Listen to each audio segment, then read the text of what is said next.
systems. Director, you have a wide array of challenges in front of you and the FBI. It seems almost insurmountable, the things that we face today. I look forward to hearing from you how our budget can help better support the work the FBI does to mitigate these growing threats, address the crisis at our southern border, and ultimately keep Americans safe. Thank you and the people who work at the FBI for your efforts in that regard, and I thank you also for being here today. Thank you very much, Senator Moran. Vice Chair Collins, would you like to make an opening statement? Thank you very much, Madam Chair. First, welcome, Director Wray. Let me start by just saying that I appreciate very much your efforts to warn policymakers and the American public about the threat of a terrorist attack. We tend to be very focused on the great power competition with China and Russia and Iran, North Korea being major threats to us, but in fact, in my judgment, the most imminent threat that we face is that of a terrorist attack. And I share your assessment that everywhere we look, the lights are blinking red, to quote you previously. The withdrawal of U.S. forces from Afghanistan, the rise of the Taliban once again, a reconstituted ISIS-K, Iran's deployment of proxy forces in the Middle East, the chaos at our southern borders, and indeed our northern border as well, has allowed terrorists into our country, and surging anti-Americanism have all combined to dramatically increase the threat of terrorist attacks in our country and aimed at our allies abroad. That is an issue that I will want to address with you today.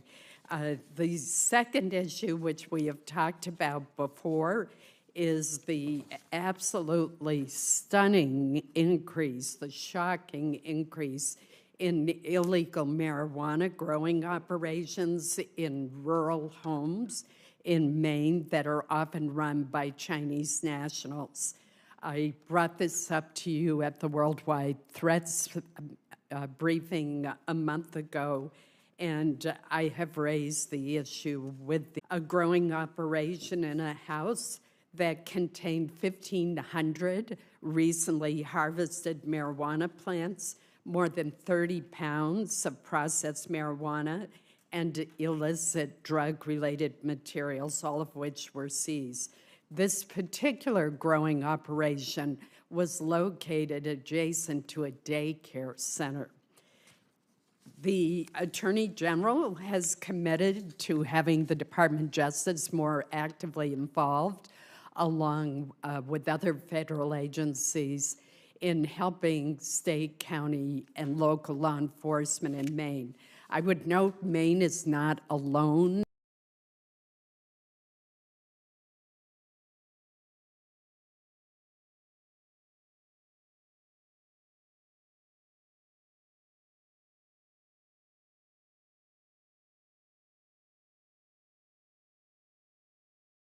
in experiencing this enormous increase. The estimates are that there are between 150 and 200 of these sites yet to be dealt with in the state of Maine. But we're not alone. There are about 20 states. And I will be asking you this morning your assessment, what the FBI is doing specifically, and whether you have information about the involvement of transnational Chinese criminal organizations. So those are two of my greatest concerns, and I look forward to our dialogue today. Thank you and the members of the FBI for all you do. Thank you, Senator Collins. Director Wray, the floor is yours. Thank you. Good afternoon, Chair Shaheen, Ranking Member Moran, members of the subcommittee. I don't think his speaker's on. Your speaker's not on, sir. Pull it closer, Director. Is that, there we go. Oh, there we go. Good afternoon, Chair Shaheen, Ranking Member Moran, and members of the subcommittee. I am proud to be here today representing the 38,000 men and women who make up the FBI. Every day, our people are working relentlessly to outpace our adversaries and stay ahead of complex and evolving threats. So I'd first like to thank you for your support over the years of our efforts to achieve our mission of protecting the American people and upholding the Constitution.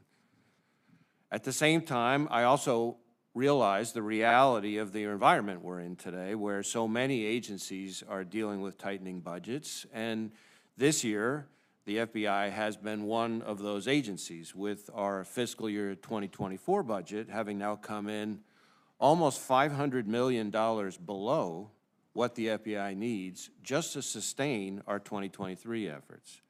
And while I very much appreciate this subcommittee's efforts to blunt any cuts, candidly, this could not come at a worse time. When I sat here last year, I walked through how we were already in a heightened threat environment. And since then, we've seen the threat from foreign terrorists rise to a whole nother level after October 7th. We continue to see the cartels push fentanyl and other dangerous drugs into every corner of the country, claiming countless American lives. We've seen a spate of ransomware attacks and other cyber attacks impacting parts of our critical infrastructure and businesses, both large and small. Violent crime, which reached alarming levels coming out of the pandemic, remains far too high and is impacting far too many communities. China continues its relentless efforts to steal our intellectual property and most valuable information. And that's just scratching the surface.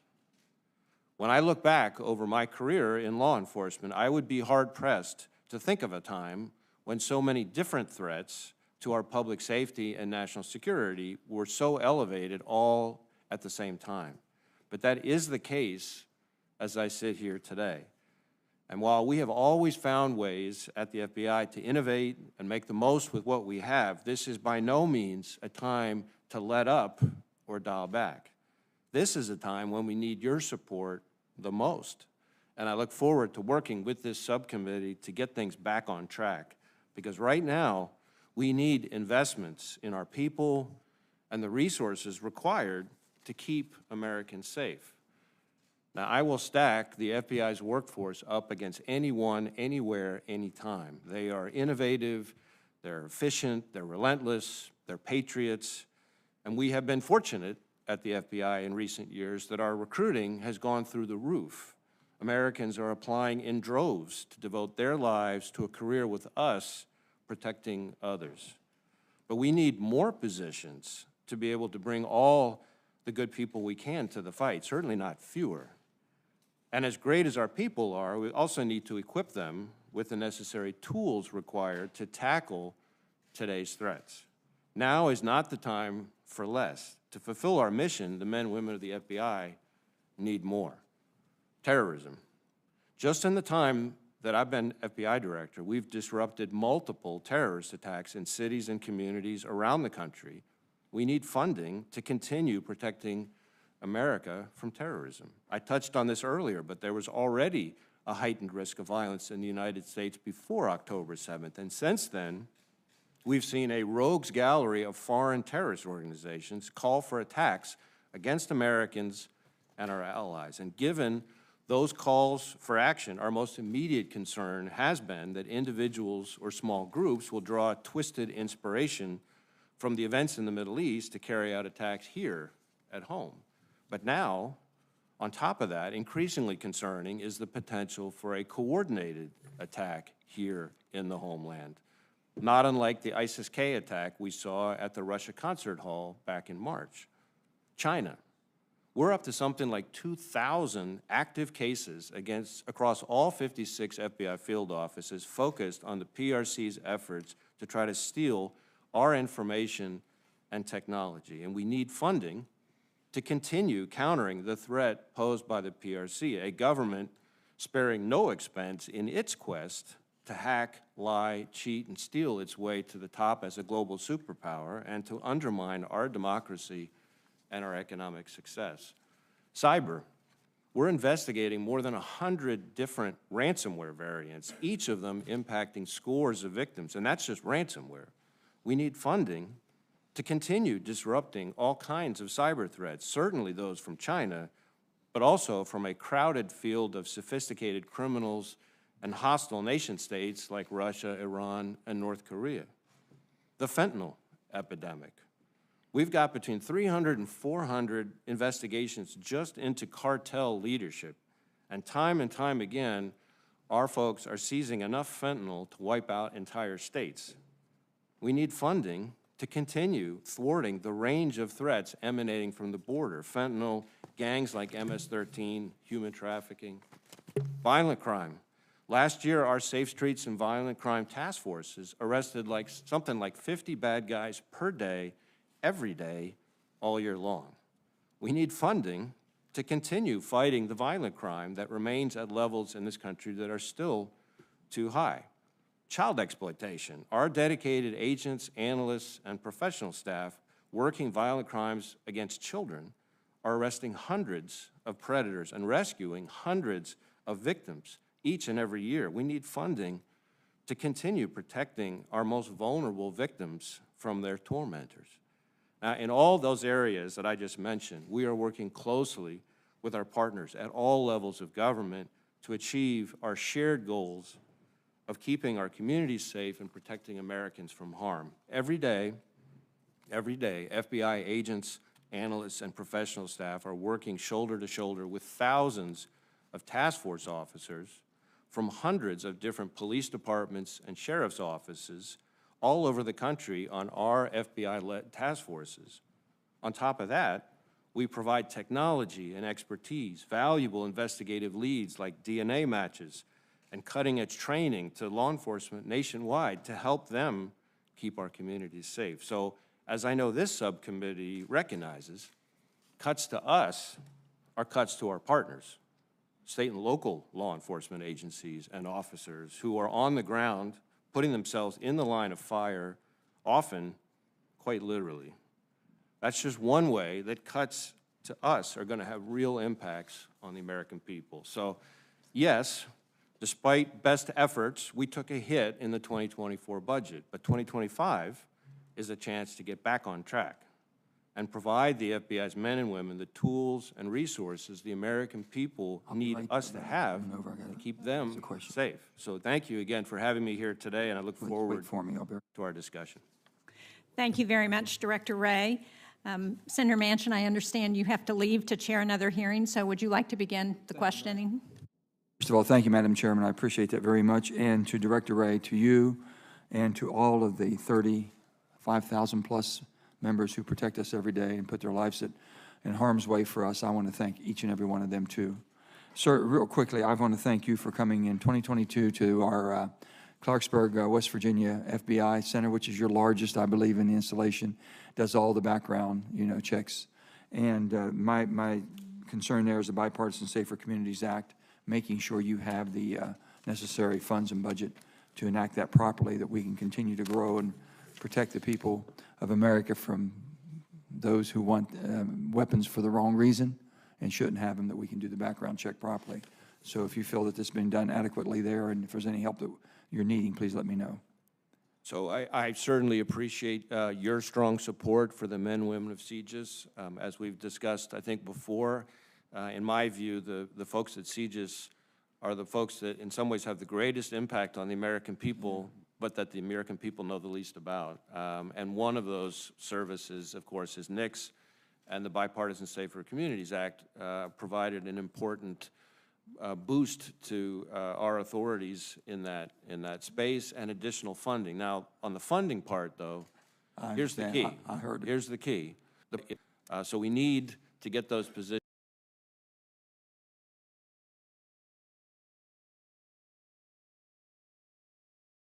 that in the 25, it's not a huge enhancement, but it is an enhancement with more positions, because right now what's happening is the sheer volume of the new checks that we have to do is going to... I'll go ahead and brag on the people in Clarksburg, West Virginia, and all the good work they do. I appreciate that very much.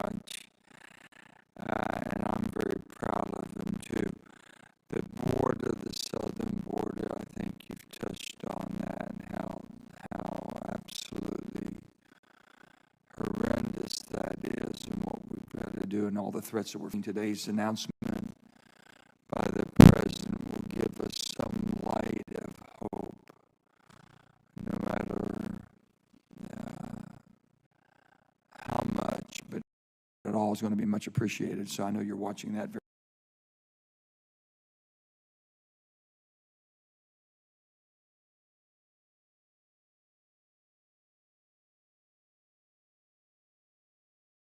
Is bothering me more than anything else is basically the attack on the judicial.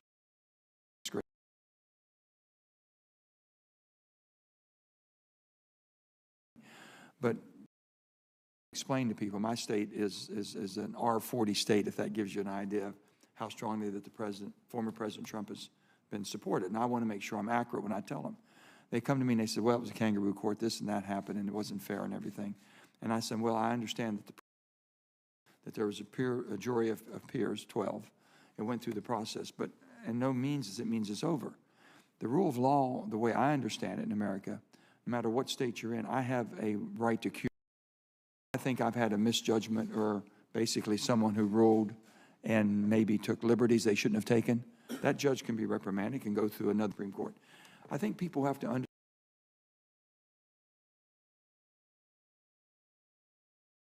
the checks and balances we have in the rule of law. There's no other country like us. A lot of countries, one and done. They see it, you're guilty, you're gone. Not in America. So for people, I've told the president, whether the D's or the R's or who's playing, someone has the ability to cure. If they think they've been misjudged. So, of course, I'm not going to, Yes. and I do think that it is one of the things that distinguishes the United States and our allies from countries, authoritarian countries like China, whether it's redress, whether it's appeals. Sure. I put it, for example, when we've charged folks acting on behalf of the Chinese government, that's us saying we're so confident in the facts that we're willing to prove them beyond a reason talked about, and we lose.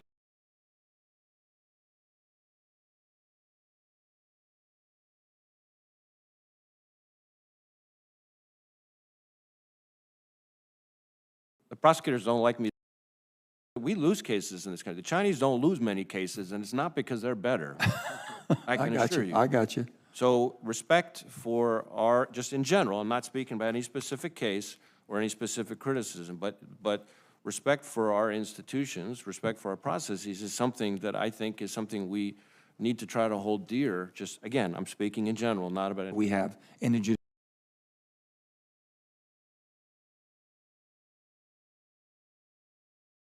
system.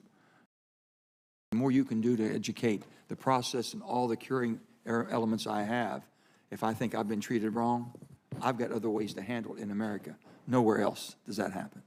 Thank you, sir. Thank you, Senator Manchin. Senator Moran. Chairman, thank you very much. I'll yield my time in this round to the senator from Maine. Thank you very much. It's very kind of you. Director Wray, I want to follow up of marijuana operations in the state of Maine, in rural houses.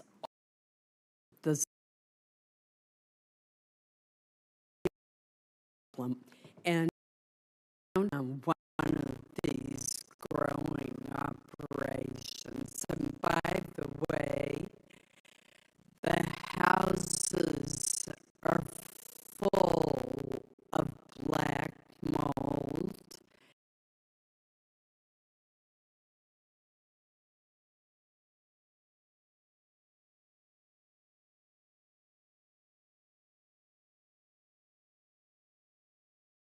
Again, so that is also of great concern.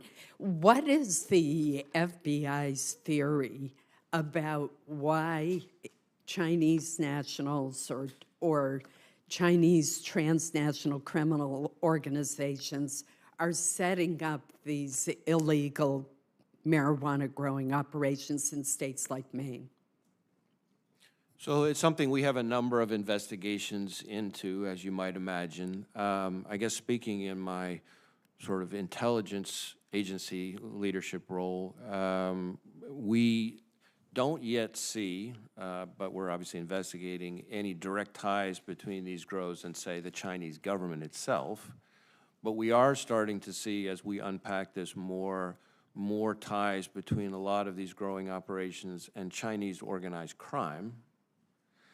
And as to why they might be viewing the United States, rural communities, et cetera, as an attractive market for this kind of activity, at the moment, our assessment is that it's a combination of the fact that it is activity that can be done relatively cheaply and with, by comparison to, say, other drugs in the United States, the consequences that they face from a legal perspective are not as severe, or that they might be in other countries where they might also want to operate. So it makes for an attractive business proposition, if I can speak that blandly about it. So we think that's what's going on. We're continuing to investigate this. I'm very sympathetic to our state and local partners. You're right that we're seeing it in rural communities. We're even starting to see some of this creeping into, say, tribal lands, for example, around the country. So it's an emerging concern for sure. But that's what I can say on it right now, I guess. Thank you. Just one theory that I've heard is that these Chinese transnational criminal organizations are using it as a money laundering operation to bring more fentanyl into the country, which is, of course, the last thing that we need. So I hope the FBI will continue its cooperation in the state of Maine with state, local, county officials, as well as with your other federal partners like DEA and DHS, IRS, et cetera. I've mentioned my concern about a terrorist attack because I think the lights are blinking red. There's a related issue that I want to bring up in the time that I have left, and that is just this past Friday, the FBI issued a joint intelligence bulletin that noted that anti-Semitism will likely continue to drive calls for violence against Jewish individuals and institutions in the United States. Could you comment on the threat to the Jewish community, which may originate organically here in the United States or may be driven by Hamas and other anti-Semitic groups? So we see, and we have seen for quite some time, an elevated threat to the Jewish community in the United States. That was true even before October 7th. So, we saw last year a significant increase in hate crimes overall, and then within that, a significant increase of hate crimes against threats and other types of violent activity directed at the Jewish community.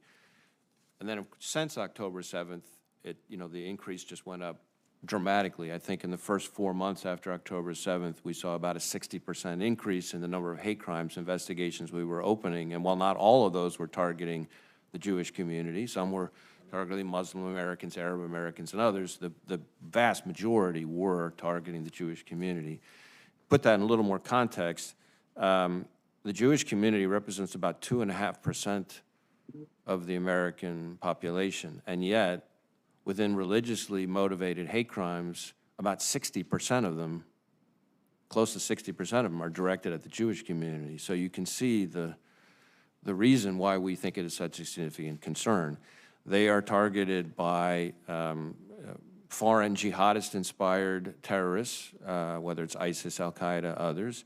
They're targeted by Shia terrorists, Iran and its proxies. They're targeted by domestic violent extremists, white supremacists and others, as well as anarchists and some of the folks who are, pro-Palestinian and so forth. So they have the tragic distinction of really being targeted by almost every type of terrorist organization there is out there, foreign and domestic, across the spectrum. And so they desperately need our help, and we're going to give it to them.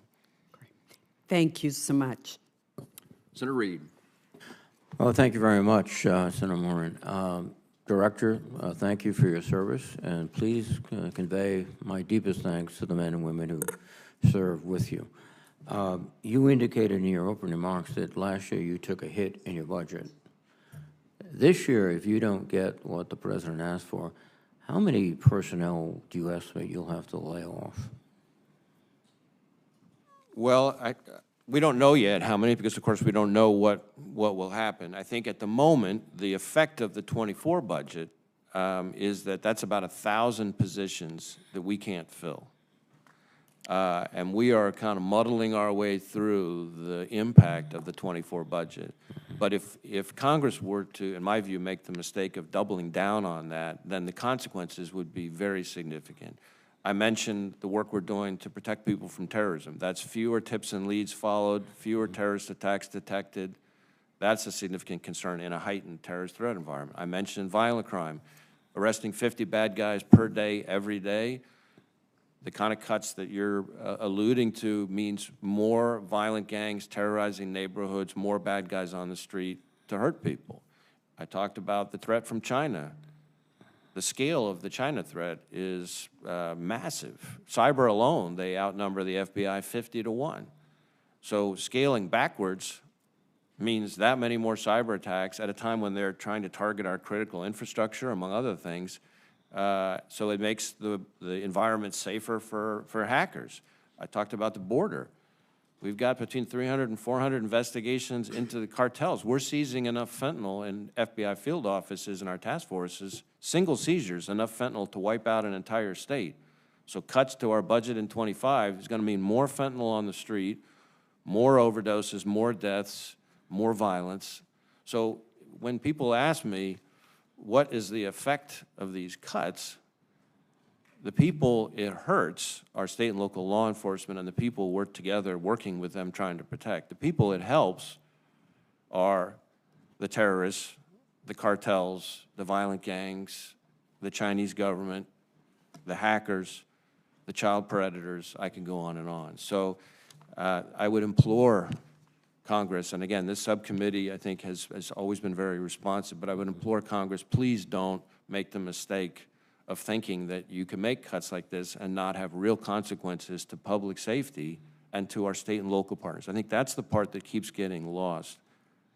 Our state and local partners, and I can say this with the perspective of having been in law enforcement since the mid-90s, state and local law enforcement these days depends on the FBI more than ever, not just for all the things I just listed off, but for training, technical assistance, fingerprints, DNA. I mean, you could just go right on down the list. NCIC, Senator Manchin, if he were here, would I'm sure be glad that I was bringing up NCIC. When an officer does a traffic stop, they're running the person's identifiers through the FBI databases back in West Virginia. That information tells them whether the person they pulled over is dangerous. So it just goes straight to officer safety. That's just another example. All this stuff is put at risk when we start talking about cuts of the sort that we had in '24, and we just cannot have happen in '25. One of the ways we think around here, and I might be exaggerating the think part, is domestic defense. Domestic side, defense side. You're actually a national security agency, but you're lumped in with the domestic side. And we can't, I think, continue to think that way. Your operation is just as valuable to our national defense as the Department of Defense, and I happen to chair the Armed Services Committee, so I think that point should be made. I don't have much time left, but could you quickly characterize the domestic terrorist threat, particularly in the context of the election? The domestic terrorist threat? Yeah. So we view the domestic terrorist threat as being persistent, I should say, and significant. And the biggest concern is lone actors or maybe small groups acting against soft targets with easily accessible weapons, often with very little notice. And it covers the waterfront. We've seen a lot of racially motivated violent extremism. We've seen anti-government, anti-authority violent extremism that covers a variety of perspectives.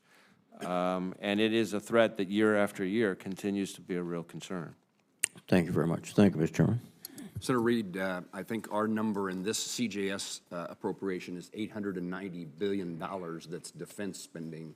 So you can't make a clear distinction, as sometimes people try to do. Well, I'm all for that. I'm just trying to point out that you're right. Thank Yeah, I may not have made that clear because you seem to want to argue with me. Director, you're talking about salaries and reduced financial support for the FBI in our FY24 budget. It was really effectively held flat, which it is a challenge in inflationary times. You request $85.4 million for the restoration of 270 positions related to national security and law enforcement. Is this your highest priority? The restoration of positions is our highest priority, yes. And if that was accomplished, if we were capable of doing that, that would the benefit of that is just what you described to Senator Reid, correct? Right. The goal would be to allow us to sustain the pace that was set with the 23 budget. Because what's happened is the net effect of the 24 budget is to set us back $500 million because of the factors that you listed. So the key is to restore our operations so that we can continue to hum against all the things that I was listing off to Senator Reid and not set us backwards. And if that doesn't happen, then we start falling even further behind is the problem. Do you have a significant number of vacant positions already? We have some positions that are vacant. Our fill rate is actually higher than historically it has been at the FBI, which is a good thing. It's good news for America. But so we're trying to kind of manage our way through the 24 cuts through a combination of attrition and how fast we're filling the vacant positions we do have. But if it lasts, if what happened with 24 is replicated, then we're going to be in a real world of hurt. Is the FBI workforce, what's the age category? Is it aging, or it's are the people nearing retirement that work at the FBI, or? Well, we're coming off of the heels of you might call it a bit of a retirement bulge when you just look actuarially. So in other words, if you went back 20 plus years, there was a big hiring spree, if you will, post 9/11, and 1811's armed law enforcement agents in particular, in other words, the way the system works, if they have 20 years in service and they're 50 years or older, they're eligible to retire. So whenever you're looking at retirement age of the workforce, you got to go back 20 plus years and see what was happening then. And so we're coming off of a bit of a bookend of that group. So it's starting to level off is the last time I looked at it. So we're not in a big retirement bulge right now anymore. So that's part of why it's an issue. Director, I mentioned in my opening statement the southern border and the challenges that we've had at the border. I mentioned a member of ISIS. I mentioned a NBC News report about an individual that was on the terrorist watch list that was released. I recognize that the primary responsibility implicates the failures at the Department of Homeland Security, but the FBI Terrorist Screening Center is the primary federal entity responsible for national security screening and for facilitating the sharing of information across government. Do these cases reflect a breakdown in our efforts to ensure that all government partners have full, actionable information they need to protect our citizens from terrorism? So I'm not sure I can discuss specific examples, but let me try to get at your question this way. So certainly we have seen over the last 5 to 6 years an increase in the number of known or suspected terrorists, in other words, watch-listed subjects attempting to cross the border. And that is of concern, and that's where there's a lash-up between the TSC and CBP at the border that I think in general works pretty well. The bigger problem, in my view, is twofold. One, individuals who, when they come in, are either armed with fake documents or snuck in some way, or, and this is very important, individuals for whom there's not enough derogatory information in the intelligence community to watch list them yet. So let me just unpack that a little bit, because this is an important point, because it kind of goes to what Senator Collins was asking me about, and it may relate a little bit to your other hat on the Senate Intelligence Committee. So as we collect collectively across the intelligence community and with our partners less information about foreign terrorists overseas, there's less information to be had about who the people coming into this country are, which then means... Would you say that sentence again? I missed the first part of the sentence. So the way I look at it is, as we have less collection overseas against foreign terrorism, there's less sources of information to inform people about people coming in. So in other words, somebody could be coming in who should be watch listed, but isn't. And it's not because of a breakdown between CBP and the TSC. It's because the information that should have told everybody that this person is a threat has not yet been unearthed by whatever intelligence agency it is out there. Because it's not just the FBI that puts people on the watch list. We're getting information from lots of other agencies. So as we pull out of Afghanistan, for example, you get less and less information about whether somebody from Afghanistan is actually a threat. And so some of the cases that I have seen that concern me are situations where somebody comes into the United States. It's not because there was a breakdown between CBP and the TSC. It's because they weren't watch listed at the time. But in hindsight, they should have been watch listed because information was later developed that says, uh-oh, this person is a problem. You see what I'm saying there, right? That's a much bigger concern. In my view. And so we really need to be focusing on how we can try to address that with the rest of the intelligence community, with our partners, and so forth. When that happens, when we find somebody who's here in the United States who we now then know this person needs to be put on the watch list, then we use our joint terrorism task forces to go out and try to find the person, work with our state and local partners. We have the backstop of 800,000 sworn law enforcement, et cetera. But that to me is a bigger concern than the number of KSTs. Director, just a brief follow-up. Is there a delay in timing once someone is known, it's known that they should be on the watch list? Is there a delay before it's known across government agencies? I don't know about delay. I mean, there's an interagency process. How long does it take? I think it varies is the short answer. I mean, it's not just the FBI can snap its fingers and put somebody on the list. There's an interagency, very rigorous process to protect civil liberties and other things to put somebody on the watch list. But once they're on the watch list, there's pretty much instantaneous notification to the relevant parties. Yeah. Thank you, Senator Moran. I would just point out to the members of the committee that the second vote has started. So anybody who hasn't voted, you have your opportunity now. And I know there are a number of other hearings going on, so I understand, Senator Van Hollen, you are hoping to get back to another hearing. So Senator Heinrich said it's fine with him as long as he's next. So we made a deal. Okay, thank you both.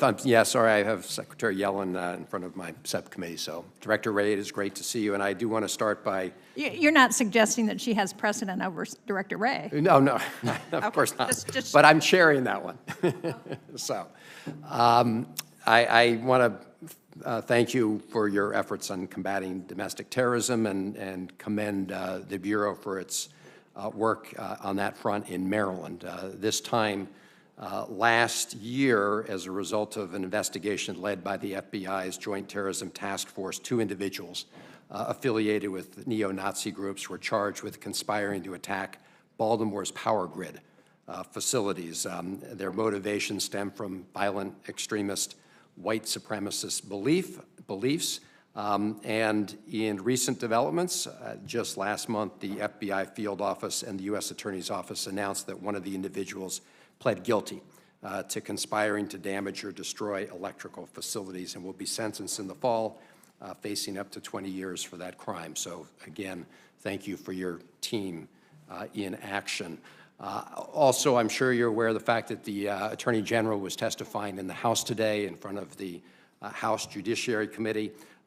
As you know, these crazy conspiracy theories continue to fly, so I wanted to ask you just to take this opportunity to once again put a nail in the coffin of this idea that somehow the FBI was complicit in organizing, instigating the January 6th attacks. You said in July of last year, so a little under a year ago, quote, "This notion that somehow the violence at the Capitol on January 6th was part of some operation orchestrated by FBI sources and agents is ludicrous and is a disservice to our brave, hardworking, dedicated men and women," unquote. Director Wray, can you confirm just how outrageous and frankly dangerous these kinds of assertions are? Well, first off, I stand by my prior testimony. I think the men and women of the FBI work their tails off every day to protect the American people from a whole range of threats. And I think irresponsible, inaccurate allegations like that are a disservice to these people who are putting themselves on the line every day to protect others. And I think it's unfortunate would be the kindest word I can use. That is kind, diplomatic, but thank you for reaffirming your testimony from last year.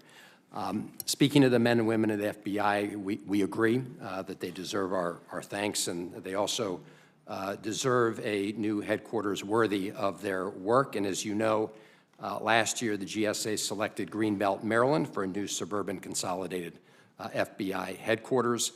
2 months ago, the GSA submitted a report to Congress requesting approval for use of previously appropriated funds for site acquisition and design of this new facility. The GSA report notes that, quote, "Final facility size will be driven by updated FBI requirements," unquote. Director Wray, is the FBI developing the necessary updated requirements for the new facility? So we are working closely with GSA. I think the short version of the process is that the report that was submitted in March, I believe it was intended to get congressional feedback on that, because as I understand it, GSA needs that feedback in order to then do the much more detailed, more labor-intensive and even expensive work that's required to build out the rest of it. So we're continuing to work with GSA, but I think we're waiting to hear back from Congress, or at least I know GSA feels like they need to hear back from Congress about the reactions to that that higher level plan that I think it's the same one that you referred to in March. Well, let me just ask you this. Are you, the FBI, fully cooperating with all the GSA requests in order to prepare for the building of the new FBI headquarters? Are you fully cooperating with all of GSA's requests? I believe we are working closely with GSA in cooperation with them in full compliance with the law. Okay. The specifics of exactly what conversations, what meetings, that part I couldn't tell you right here, right now, but my understanding is that we continue to work closely with GSA on the project as contemplated by the law. I only asked, Mr. Director, because we've not heard from GSA about need for feedback from Congress before they move forward in cooperation with the FBI. So that would be news to me that I'll follow up with GSA about. Again, I think the way it was described to me was that the report that we worked on with GSA that was submitted, again, I think it was in March, was intended to tell Congress the direction we with GSA are headed, to get feedback was the word that was given to me from Congress, I think in effect, to make sure that we're in the right direction, because the next steps are significantly more labor intensive and even expensive. And so before we start doing too much of that, GSA felt like they needed, in effect, a steer, I suppose it is, from Congress on that. Okay. Thank you, Madam Chairman. Thank you, Senator Heinrich.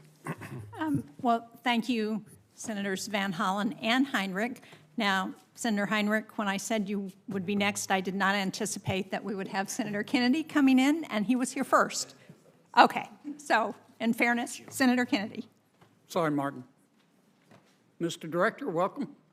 I bet you just love talking about where to put the FBI building, don't you? Probably one of your favorite topics. I've got two questions. Number one, if you took the major Mexican drug cartels, which also traffic people into the United States, and turned them upside down and shook them, President Lopez Obrador would fall out of their pockets, wouldn't he? Well, I don't know that I can comment on a specific individual's corruption other than through cases that we bring, but I understand the point that you're making, for sure. We're not getting much cooperation out of Mexico, are we? Let me put it this way. While we have had some successes here and there in terms of extraditions and so forth, and I appreciate those, and I'm grateful to our Mexican partners for those, especially at the working level, we need a whole lot more from Mexico than we've gotten in terms of shutting down the cartels and stopping the flow of the precursors. I mean, I could go on and on. So I'm grateful for the successes we have had, but we need a heck of a lot more, is the way I would answer that. Why don't we use leverage of what I call NAFTA 2 to try to encourage the president of Mexico to cooperate more? Yeah, I mean, NAFTA, of course, is a trade agreement, and I'm not really an expert on trade relations. Certainly, from an FBI perspective, we welcome every tool in the toolbox to try to improve the relationship and the cooperation, and I'm hopeful that the Mexican government will see the value of building on the successes we have had and take it to the level that it needs to be, because it's not where it needs to be. Okay. Here's my second question. We know that Jeffrey Epstein, who is now deceased, and Ms. Maxwell, his associate, who's in prison, were engaged in a conspiracy of sex trafficking with minors. So were others. It's been widely reported. What's the FBI doing to investigate the other people that were involved in these sex trafficking rings? Well, I'm not sure that I can confirm any specific individual. Well, let me being put it this way. investigated. Let me give you some facts, widely reported. Jeffrey Epstein had video surveillance in all of his homes and on his private island. And there have been articles after articles from witnesses who have said he videotaped sex acts with prominent people because he was trying to with young girls that he had procured to try to incur favor with those prominent people and potentially to be able to blackmail them. Now, that's a fact. And the FBI and other federal agencies have raided his houses. Do you have those tapes? Again, I can't discuss the specifics of our law enforcement operations related to Mr. Epstein or Ms. Maxwell, but obviously we had very active investigation related to both of them. But whether it extends to other people, I'm not sure that's something that But I here, can comment on. a suit was filed yesterday against one of those prominent people by one of the young women sex trafficked, allegedly, said he was part of the ring. It's on the front page, I don't know, is this the New York Times, Wall Street Journal? And we keep seeing article after article after article, and we keep hearing about prominent person after prominent person after prominent person. I just want to know if these prominent people are above the law and are going to be, and aren't being investigated, or is the FBI investigating them? Well, no one is above the law, number one. As to whether specific people are being investigated, that's not something that I, as I'm sure you can appreciate, can engage on here. We've devoted significant resources to the investigation. Is it ongoing? I'm not sure there's anything I can share with you on that, but let me see if we can get back to you and provide a little more information. Well, for example, about these that. allegations in this lawsuit, the civil action. Yeah, I haven't seen You ought to read the it. article. It'll trigger your gag reflex. Is the FBI going to investigate that? Well, again, I haven't seen the article, but I would be happy to take a look at it and take it back and see if it's part of something I'd we're just already like to working on. know, I share your... yeah, is the FBI still investigating this, or are these prominent people going to go scot-free? I'm not sure that I can tell you whether or not there is ongoing work being devoted to this. I would be happy to take a look at the specific article. I share your disgust at Mr. Epstein's conduct and Ms. Maxwell's conduct. And others. The whole operation. Okay, thanks, Madam Chair. Sorry, Martin. You're a fine American anyway.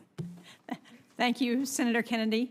Senator Peters, Senator Heinrich has kindly consented to give you time to prepare for your round of questioning, and he's going next because I made a deal with him. Okay. I'm going right. We've done some musical chairs here. I apologize. Director, I wanted to ask you a little bit about the Bipartisan Safer Communities Act, and specifically how the engaged in the business language may have broadened your ability to perform background checks, and what impact that then has on other agencies' ability to successfully prosecute things like the straw purchasing and gun trafficking provisions in that law. So certainly BISCA was an important piece of legislation that has added to our authorities at NICS in particular in a number of ways in terms of additional background checks for the so-called U-21 group in particular. And I think that's important because as I go around talking to state and local law enforcement, and I've been and talked to law enforcement in all 50 states, I believe, easily in this job. One of the two recurring themes you'll hear on violent crime is the role of juveniles and the role of mental health. Mm-hmm. Almost every group, no matter what state I'm talking to. And so the Bipartisan Safer Communities Act does, I think, take an important step in the right direction in terms of addressing that specific part of the threat. The part that you're asking about is more in ATF's lane, but we work very closely with ATF on our Safe Streets and Violent Crimes Task Forces, and we're always looking for the strongest violation to disrupt the threat. And so whether it's straw purchaser cases or things like that, I know when I was a line prosecutor, I tried a number of straw purchaser cases. Those are important tools. And so often that's one of the best violations to kind of dismantle a violent crime threat. One of the other things that we haven't, I don't think, adequately addressed in the law yet, but which is skyrocketing, is these ghost guns or privately made firearms. Law enforcement has seen a 1,000% increase in recoveries between 2016 and 2021. In 2022, we had a ghost gun was used to shoot and kill a 16-year-old at West Mesa High School in Albuquerque.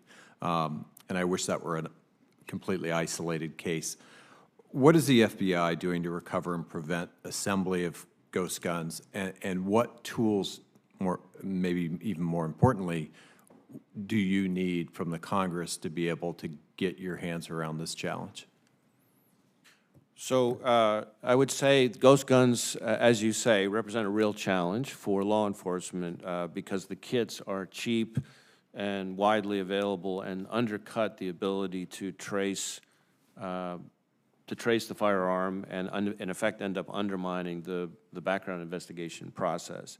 And unfortunately, we are seeing ghost guns more and more in violent crime and gang investigations. Now, as to authorities, you're really talking more ATF in terms of regulation or even legislation, but we do coordinate closely. Whenever we seize ghost guns as part of a takedown, we're obviously working closely with ATF on that. As to other things that Congress can do to help, at the risk of answering every question with the same answer, we need Congress to restore the progress that was made in 23 so that we can sustain our efforts against violent crime and sustain our work in terms of denials of firearms to the people who are legally prohibited from having them. Yeah, absolutely.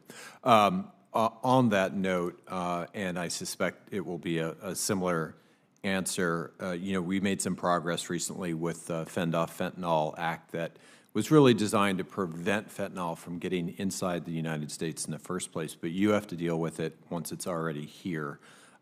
You mentioned funding and the potential impact that the budget could have on your ability to disrupt that flow. Feel free to reiterate the importance of that and then also touch on other tools that you may need that to address the sort of crisis that we are seeing in communities all across this country.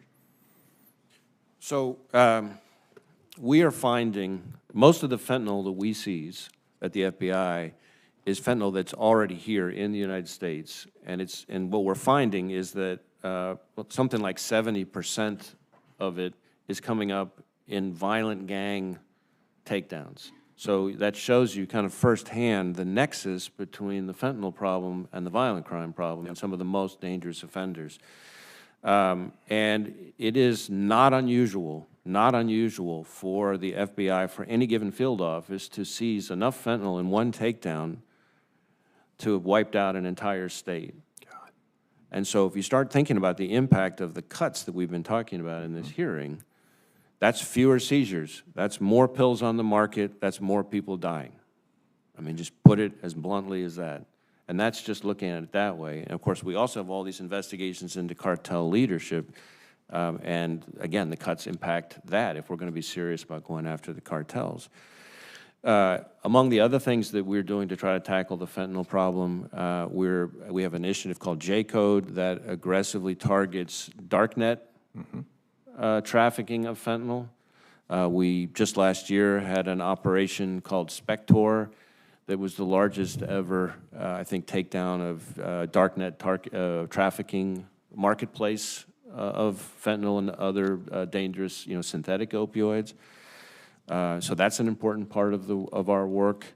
I know in your home state of Albuquerque, I just remember off the top of my head, was a great takedown that they did where they were seizing enough fentanyl to wipe out like an entire state, along with, again, back to the nexus with violence, along with hand grenades, ballistic vests, the whole 9 yards. So the fentanyl problem and the violent crime problem are inextricably linked, and of course the fentanyl problem is directly tied to the problems from the other side of the border. So not a great time to cut his budget. Certainly it's not. It's unfortunate we have another year of the Fiscal Responsibility Act. Senator Peters, thank you for your patience. Well, thank you, Madam Chair. Director Wray, good to see you again as always, and thank you for your service to our country. Director Wray, last year, as chairman of the Homeland Security and Government Affairs Committee, I released a report on the watch listing and screening processes at airports, and the report raised concerns about the watch list, including who it is shared with, its implementation, its oversight, as well as the redress process. In particular, the report found insufficient transparency, lack of a holistic approach to screening, and no meaningful options to resolve concerns for Americans who believe that they were misidentified or the subject to discrimination. Certain communities, such as Muslim, Arab, and South Asian Americans, report disparate screening during their travel and the breakdown in trust over the inability to redress the process.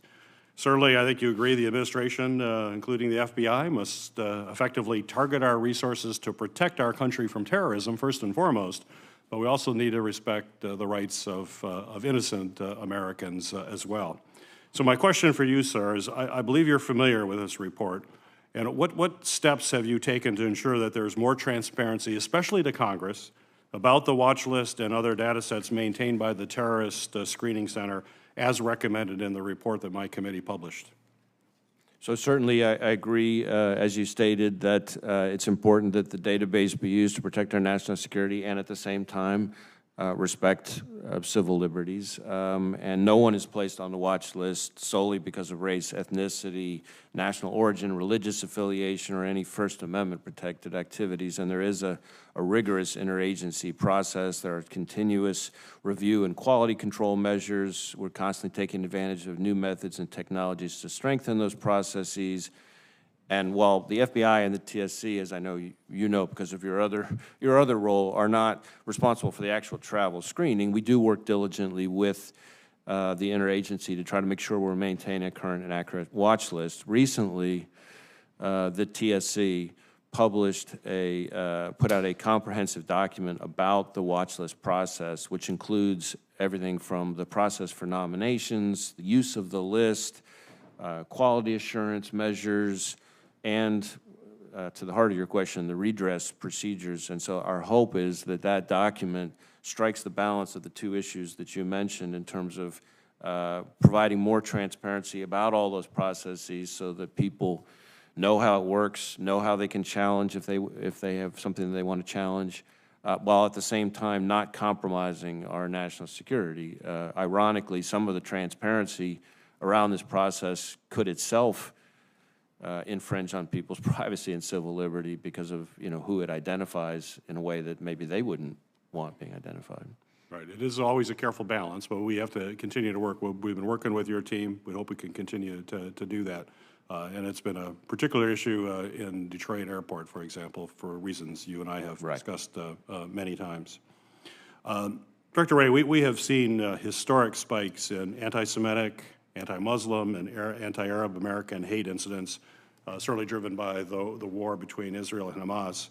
We're also seeing rising anti-immigrant rhetoric, which in the past has inspired domestic terror attacks in Pittsburgh and El Paso, for example. DOJ has also announced it's investigating dozens of violent threats against election workers and has already convicted 13 individuals. And as you said earlier, you're increasingly concerned about the potential for a coordinated foreign terrorist attack here in the homeland. So the threat of terrorist attack is high, and we don't know what will inspire the next attack or where it will happen.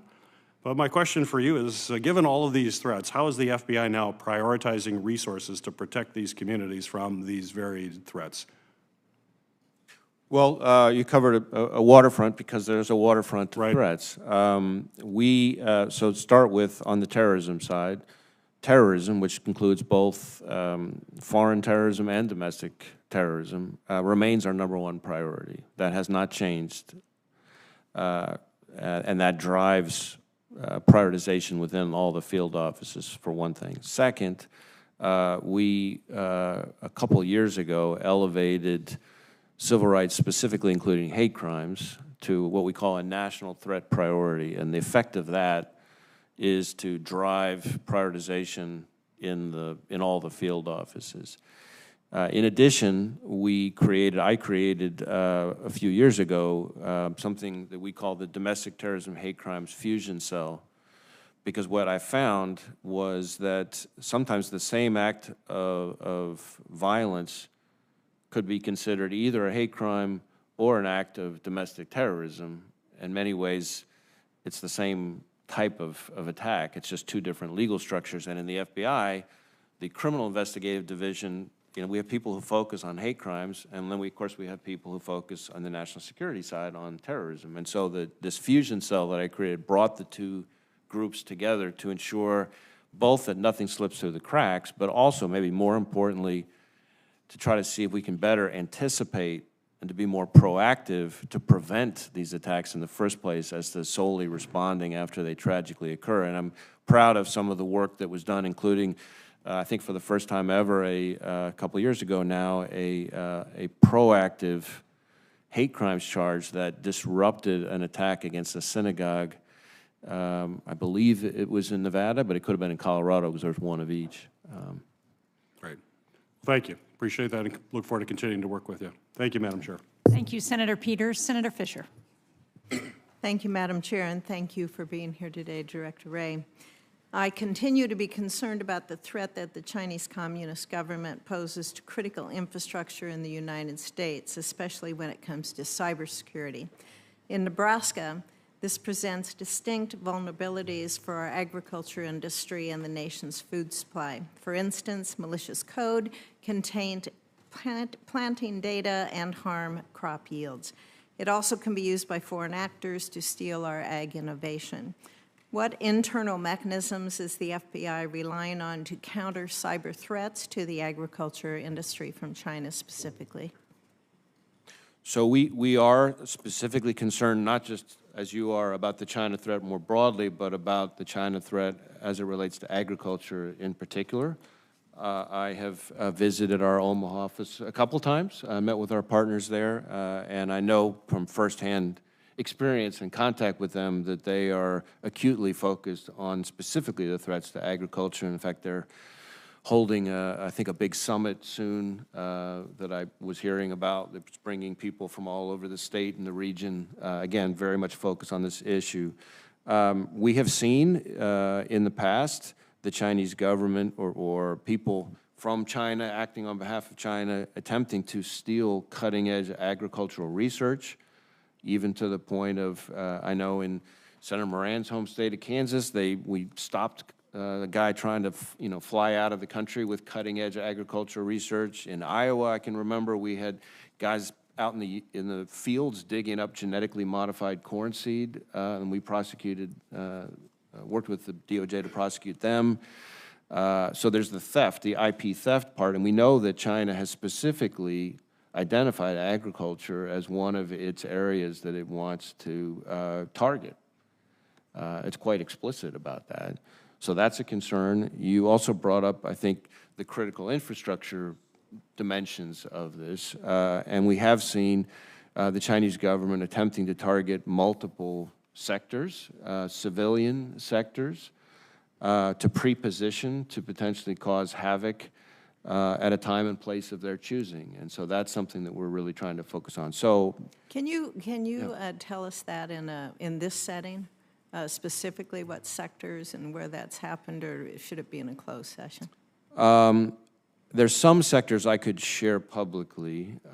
Whether there's anything I could share about agriculture specifically on that, I'm not sure. I know that what I can say publicly, but it gives you a flavor of what we're dealing with. We conducted, with our partners, a court-authorized operation that took down and exposed a Chinese government effort to pre-position on civilian critical infrastructure that included water, telecommunications, and a variety of others. And again, there was no legitimate purpose to be on the parts of the networks they were on other than to be in a position to wreak havoc at a time and place of their choosing. Right. We're, in addition to cybersecurity, we're also worried about communications network, that infrastructure there that the Chinese are looking at, and it's been a challenge to be able to fund FCC, the Rip and Replace program that's out there.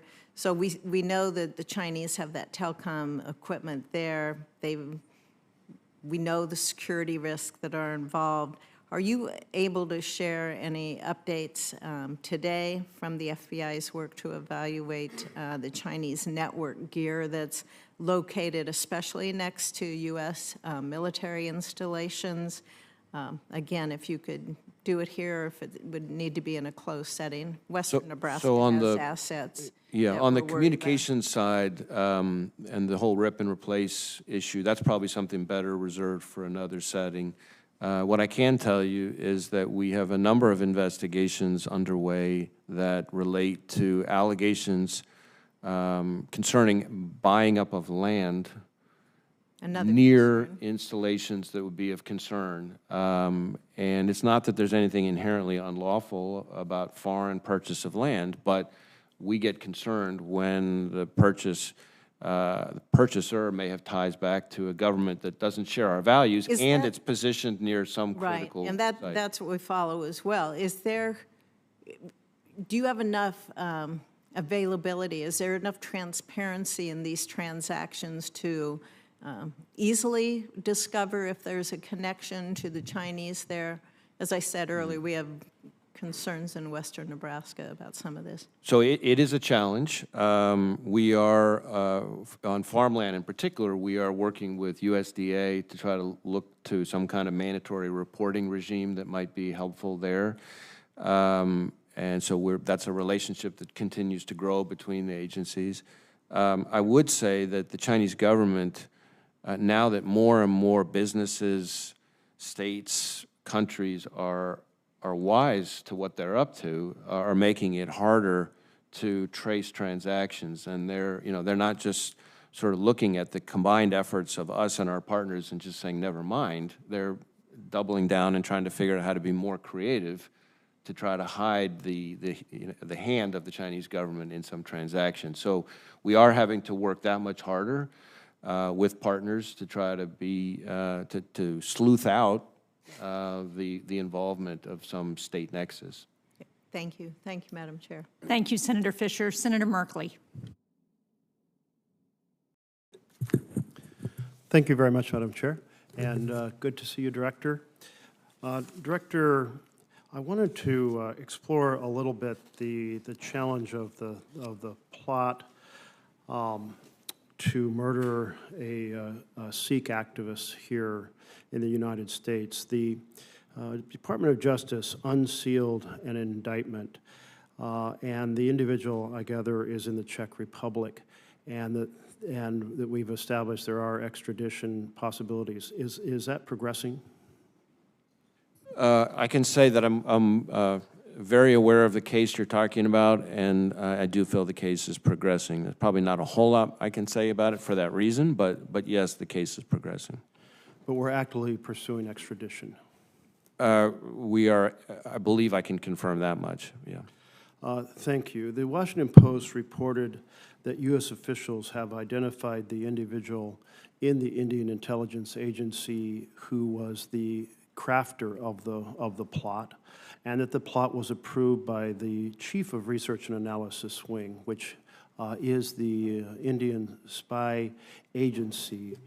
I have not seen that we are pursuing indictments, but are we pursuing indictments against individuals who, not just the hired assassin, if you will, but those who planned and plotted the assassination? So that's a question that I can't answer here. What I can tell you, just because it's an a very ongoing investigation, and what I will tell you is that we feel quite strongly, as I think you do, that individuals cannot attempt to conduct lethal plotting in the United States, even if they feel strongly that somebody is somebody they view as a bad actor. That's not a recourse that they have available to them to engage in lethal plotting. I raised this particular case because I previously raised and really tried to put a spotlight on the growing problem of transnational repression. And as the chair, the Senate side chair of the Congressional Executive Commission on China, we hold a lot of hearings in which people are testifying. Many of those folks have been subject to transnational repression by the Chinese government. This morning we had the hearing on the anniversary of Tiananmen Square, and the individuals again spoke about the challenges they have faced. In fact, one individual testified with an assumed name and a mask in order to protect herself from repression. Previously, I've raised the issue of having a better gateway for people to talk to the FBI about transnational repression. Because in the past, the FBI had said, well, just tell people to call the general tip line. That is not something hardly anyone does of those that I'm aware of who have been subject to this. They're not sure it's a crime. They're not sure it will be confidential. They're not sure there will be a Chinese speaker. So in our FY24 bill, we had report language that directed the FBI to ensure that its tip line is staffed by people with cultural and linguistic ability to communicate with the diaspora and knowledge of the tactics of transnational repression. Has the FBI accomplished that assignment? Well, what I can tell you is that we have a transnational repression cell that is focused specifically not just on how we analyze the intelligence related to transnational repression, but how we feed that into outreach and engagement with the targeted communities. And that includes everything from translations into the relevant languages to supplying it to field offices for community engagements with dissident and diaspora communities sprinkled around the country, with the whole goal of trying to address the very concern that you're alluding to, which is to recognize that these are folks who, in many cases, the transnational repression is at the hands of law enforcement from these other countries, so they're understandably a little bit reluctant to turn to law enforcement here. So it's an effort to educate them on what transnational repression is, how they can reach out to us, to show them that we're there to help. And that is valuable, and thank you for having your outreach teams engaged in that manner. I'm still not hearing that they're presenting an opportunity to those communities in which those communities feel comfortable sharing their experiences. So I want to continue to raise this. I think from your response, the specific assignment of having the tip line staffed with people with the linguistic ability specific to the population most affected may not have happened yet, but I'll follow up with you in that regard. We have seen and I am, how quickly 5 minutes pass. So I'm out of time, but I'll just close with noting that this challenge is growing. Some of folks that we work closely with, India included, and Turkey, are now engaging in transnational repression. It's particularly important that nobody gets a pass on this. Here in the United States, people should not be possible for foreign governments to threaten them or threaten their families back home. It's such a direct attack on freedom of speech and freedom of association. Thank you. Thank you, Senator Merkley. Senator Haggerty. Thank you, Madam Chairman. Welcome, Director Wray. Director Wray, we're in the midst of a critical election year, and the American people need to be able to count on a fair process. Are you concerned about election interference this year? A yes or no answer will suffice. Am I concerned about election interference? Yes. I'd like to talk about one specific threat, one specific concern that I have. Several federal laws prohibit using governmental authority to interfere in federal elections. And the FBI would be in charge of investigating such a violation of federal law were it to occur. Is that correct? I'd have to think about the specific examples, but certainly there's a range of types of interference in elections that we have authorities to pursue. So I guess it depends on the facts, the specific factual scenario. It certainly happened. I know the FBI has investigated extensively in the past in this arena. Here we have a situation that's unprecedented. No former president, no major candidate for president has ever been prosecuted criminally in American history. Yet now we have a situation where the incumbent president's major candidate, major opponent, is being prosecuted in 5 separate jurisdictions all by Democrat partisan prosecutors, and all of this culminating right in the middle of an election season. Does that sound to you like coordinated election interference, or is that just a coincidence? Well, I'm not going to discuss pending state criminal prosecutions. That's not something I would ever do. I'm talking about utilizing governmental authority to interfere in an election. Let me get more specific. What we saw happen last week was Alvin Bragg, who ran on a platform of getting Trump, do just that, with a flimsy made-up theory and a criminal conviction. Just this weekend, the leader of the Soros organization came out and advised Democrats to repeat the slogan, "convicted felon," so it could be imprinted on voters' minds. Alvin Bragg facilitated that imprint and did just that. Is that coordinated election interference, or is that just a coincidence that that would happen? Again, with all due respect, I'm not going to talk about, you're talking about a state. Well, let me get, I'll go to a federal level then. Right. If you look back to April of 2022, the New York Times reported that President Biden had told his advisors that he wanted Donald Trump prosecuted. That was printed in the New York Times. Just days after President Trump announces that he's going to enter the election process, Merrick Garland appoints Jack Smith to prosecute Trump, President Biden's opponent. Is this coordinated election interference to go after your opponent in a federal election using the Justice Department to do it? You're asking about a special counsel appointment by the Attorney General and a pending federal case that is in front of a federal judge, and it's not something that I can appropriately discuss here. Well, here's another situation. When Letitia James was running for New York Attorney General, she campaigned to get Trump. In fact, Representative Dan Goldman called it an individualized political vendetta. Does it seem that using the criminal justice system for a political vendetta is election interference, or is that just a coincidence too?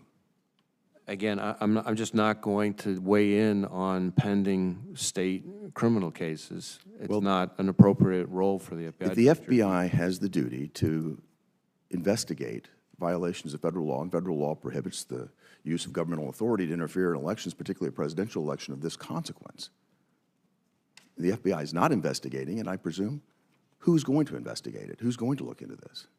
Well, again, I'm not going to talk about who we are or are not investigating because that's not something that's appropriate for me under DOJ rules. I can tell you that we are going to do our part, and we have one part in protecting our elections from the threats that we have jurisdiction to investigate. Well, the way the legal stars have aligned in this circumstance is deeply concerning, not only to me, but to the American people. And I just stepped through a number of situations where it certainly appears that there is a coordinated effort to go after the president's main political rival. And it's happening, all of these are convening right at the same time, right in the middle of an election year. They're using facts or theories from years past, but all of it is coming together right at this point in time. It certainly looks like a coordinated effort to me, and it certainly looks like the type of thing that the FBI should be investigating. Thank you, Madam Chair. Thank you, Senator Haggerty. I would just point out that I think there are a number of people who do not support that conspiracy theory. So I appreciate that you have that view. If it's a conspiracy, the way this aligns is the most incredible thing I've ever seen, Madam Chairman. And I share the director's view that that's not appropriate for the director of the FBI to comment on. Senator Coons. Thank you, Madam Chair, and thank you, Director Wray. Director, I've had the chance to work with you in an oversight role, both during the Trump administration and the Biden administration, and I admire the ways in which you have worked. Do you think it's important that the FBI maintain its independence from any efforts to politicize the federal law enforcement system? Very much so. I think the FBI has a unique role to play in American society and in our legal system, and we need to be able to call balls and strikes, no matter who likes it. And unfortunately, in today's world, it is a reality that with everything we do, there's going to be somebody who doesn't like it.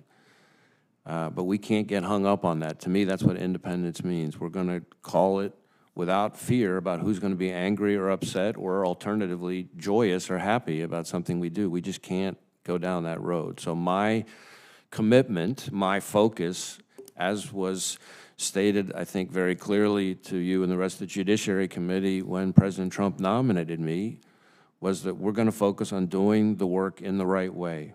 We may not get the results that people want in this case or that case, but I will do my best, and I have continued to do my best to make sure we do our work in the right way. I appreciate that. We've known each other a long time, and I respect the way you conduct yourself as director. We've recently gone through an important process around FISA reauthorization. In your both written and spoken testimony, you said that the FBI is principally focused on the protection of the American people from terrorism, both domestic and international. This is a top priority, and there are significant threats.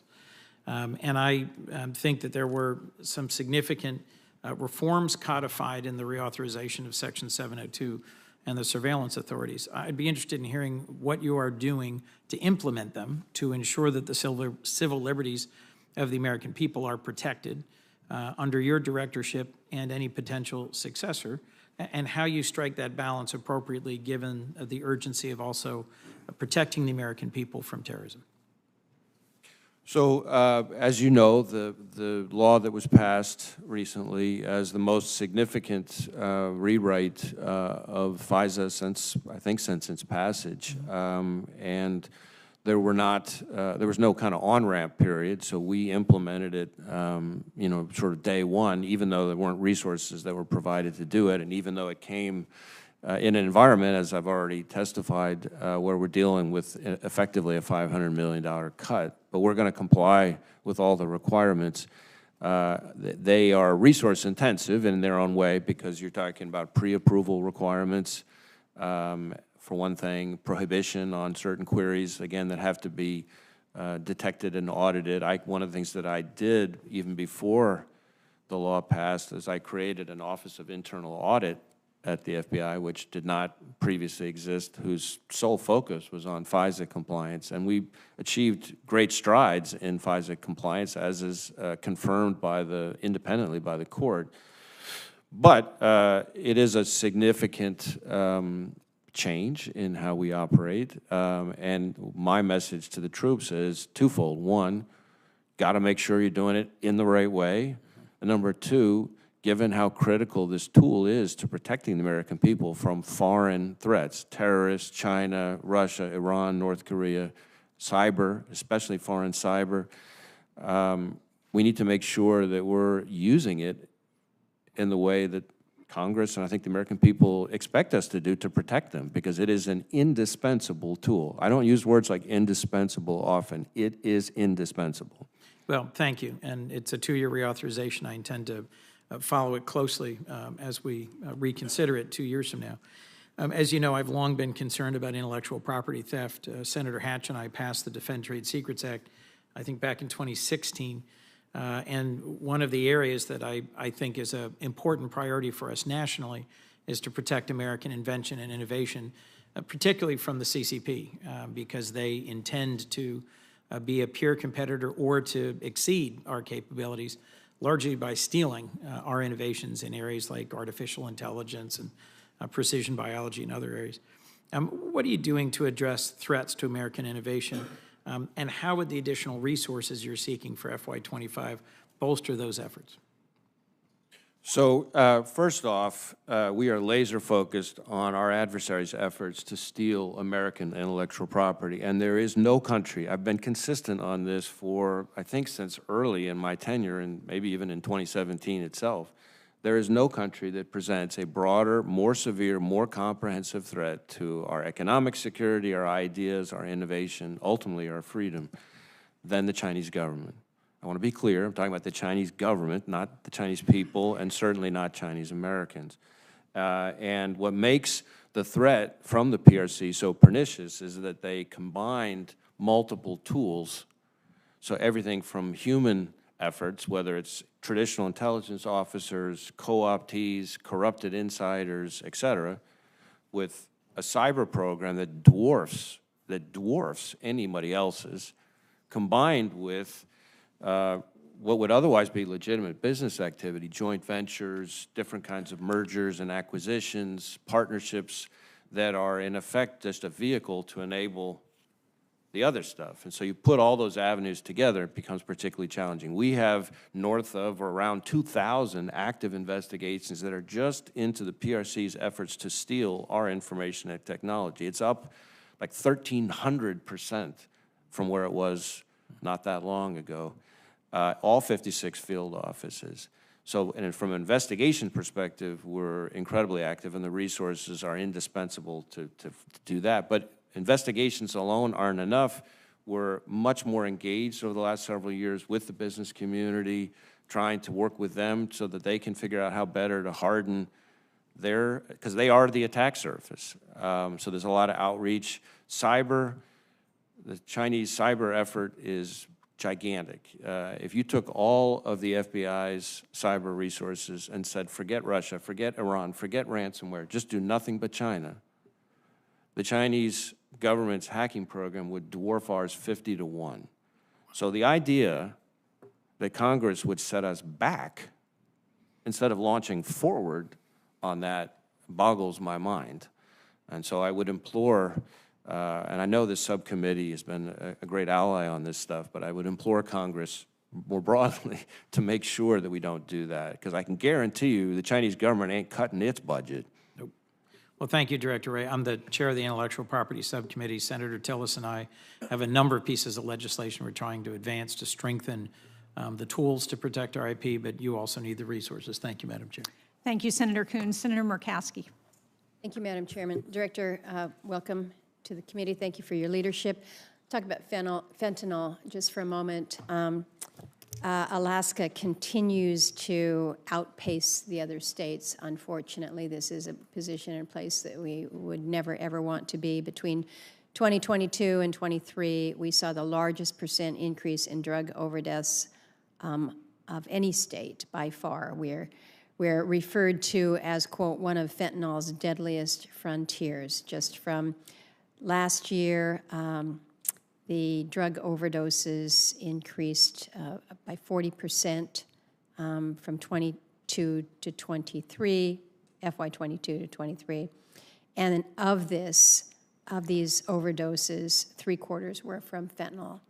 And so we are seeing our cities under attack, but even more troubling is the very, very remote, small, oftentimes Alaska Native villages of 800 people, where the cartels, those who are moving these drugs, know that they can get 10 times more for this poison than anywhere else. And so they're targeting our smallest of small communities. So we're seeing this awful increase, and yet if we look at what is happening in other areas, many states have seen reductions in overdose death rates during this same period. What are you doing there that is allowing for greater levels of success? What are the obstacles to doing the same in places like Alaska?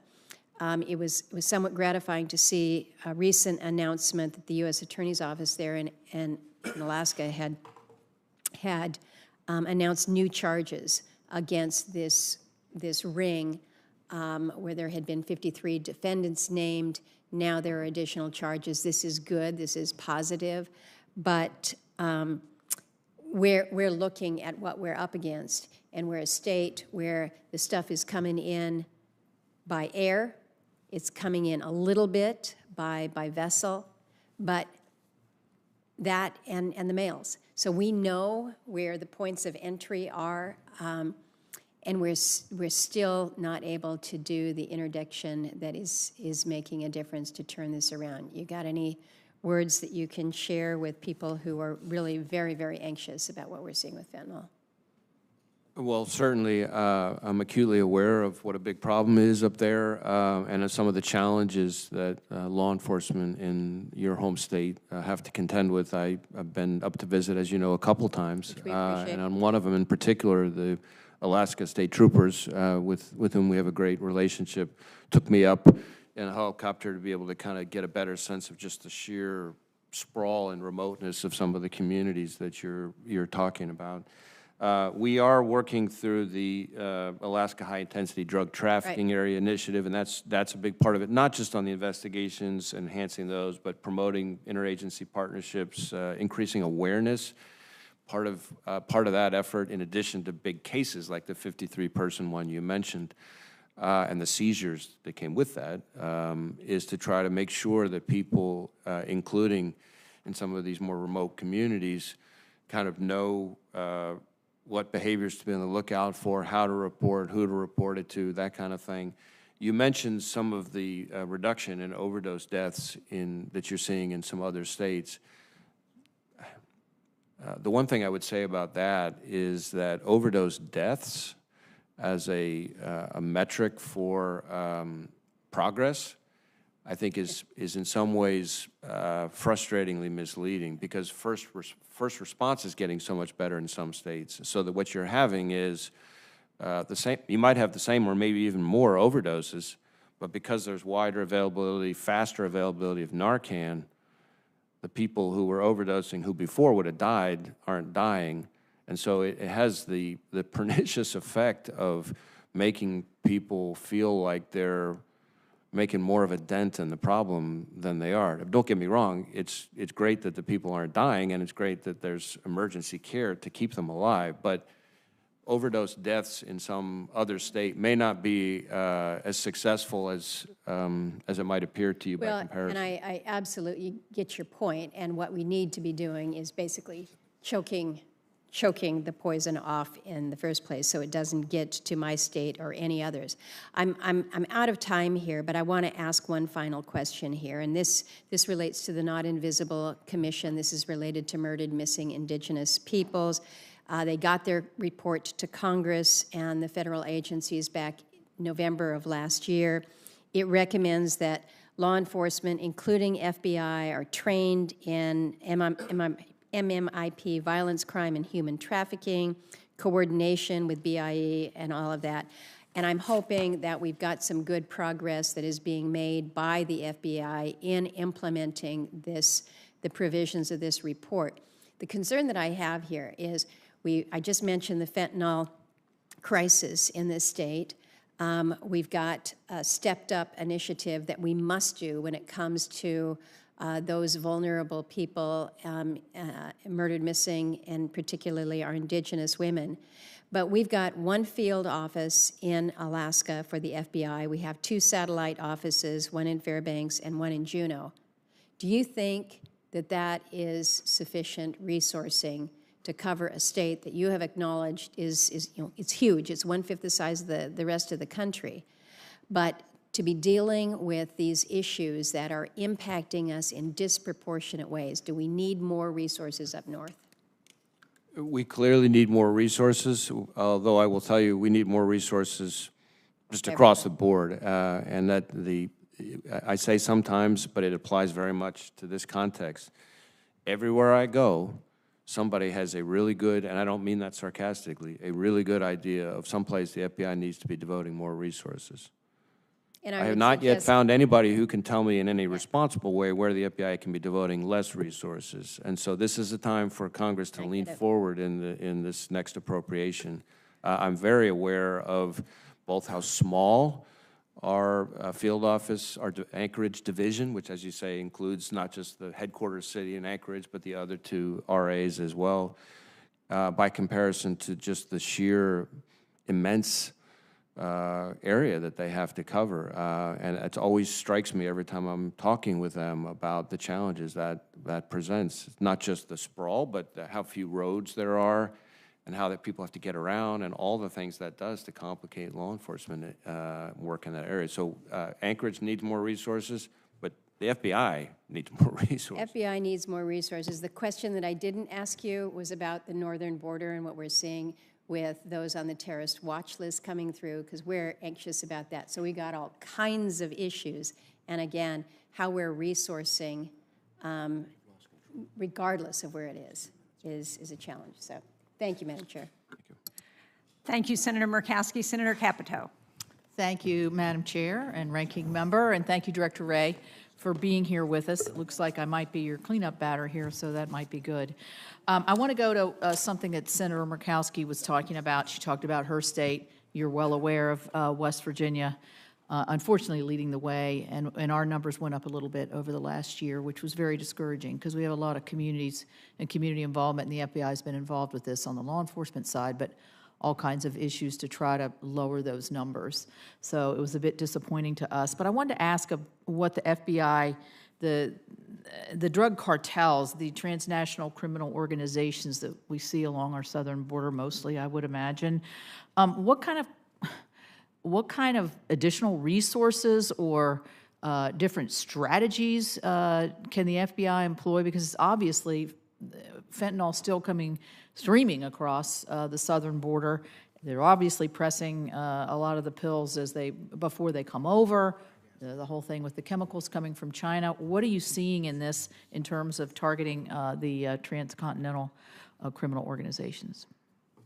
So certainly the vast majority of the fentanyl in this country comes from the cartels in Mexico, sourced from precursor chemicals from China. Right. And then is trafficked here or distributed here primarily by violent gangs. And so I think to be effective against the threat, which is really an epidemic, we need to be trying to hit all of those different choke points. Mm-hmm.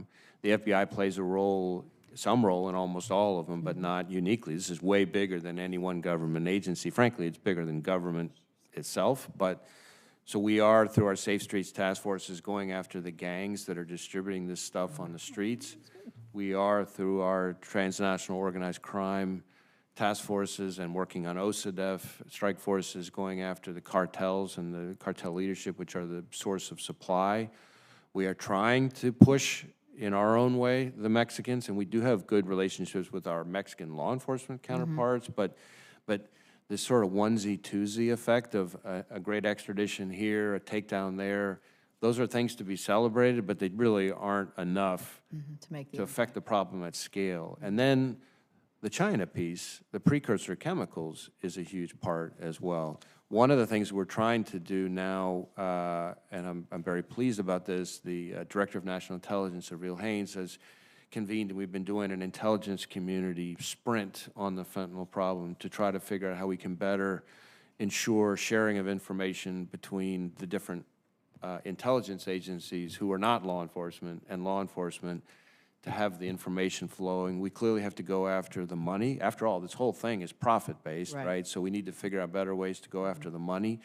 So some of those are some of the things that need to be done, but it is incredibly frustrating. I know that our offices in West Virginia, who are dealing with, as you say, on the receiving end of so much of this problem, I'm continue to be blown away, frankly, by how high-performing those offices, some of the takedowns they've had in West Virginia for a comparatively small footprint is really something that's inspiring. I guess that's a plus and a minus. The minus being they're there, the plus being they're being disrupted and caught. So that's congratulations to them. I know there's been some big busts.